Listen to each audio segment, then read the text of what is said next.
Masih di dunia perbabatan ya. Babat sapi banyak diolah menjadi aneka masakan Asia termasuk di Indonesia. Nah, bagi yang belum tahu babat itu merupakan selaput perut sapi yang bertekstur kenyal. Ya, kalau kita lihatnya itu hampir mirip-mirip seperti anduk yang buat setelah kita mandi ya.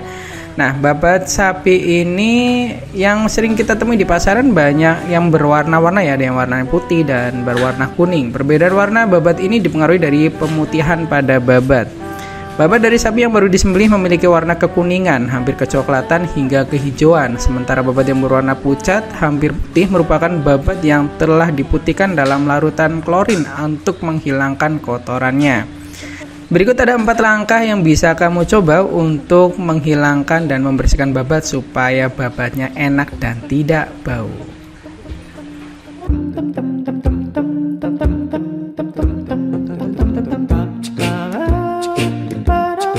Yang pertama, ini cara yang paling mudah ya.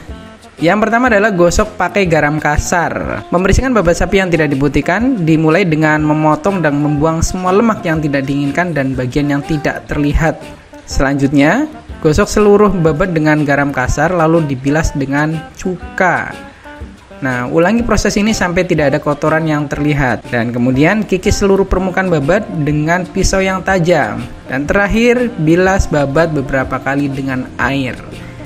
Jika jenis babat yang ditangani bentuknya seperti sarang lebah, sikat dengan sikat gigi yang lembut untuk menghilangkan kotoran dari celah-celahnya. Intinya yang di celah-celahnya itu dihilangin semua sampai tidak ada yang menempel. Yang kedua, rebus dalam air garam. Jika babat sudah terlihat bersih, masukkan ke dalam panci, tambahkan air dan garam dengan jumlah sekitar 1 sendok teh. Rebus dan biarkan mendidih selama 10 menit. Kemudian airnya itu dibuang ya, jangan dimakan ya. Lalu bilas babat dengan air dingin beberapa kali.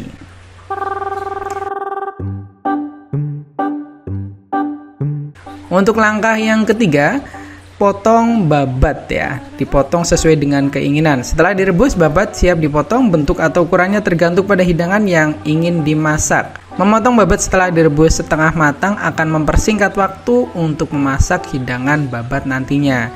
Ini beda jauh dengan sebelum digodok ya, sebelum direbus. Selain itu, akan lebih sulit untuk memotong babat jika sudah sangat empuk.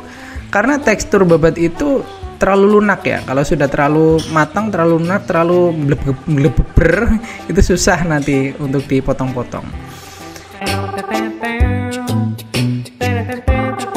Dan yang keempat, kalau sudah bersih, tinggal masak babat jadi hidangan yang diinginkan. Setelah dibersihkan dengan benar, babat sudah bisa diolah menjadi aneka hidangan yang lezat.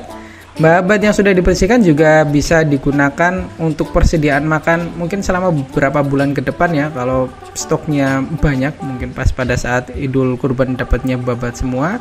Setelah dibersihkan, terus kemudian dibekukan dalam freezer dan bisa sampai 3 bulan awet. Biasanya saya nggak sampai 3 bulan karena baru dapat terus langsung dimasak langsung habis. Babat bisa disimpan dalam keadaan sudah dipotong-potong maupun sudah utuh. Ya, silakan mencoba 4 langkah yang paling mudah bisa dicoba untuk membersihkan babat sapi. Terima kasih.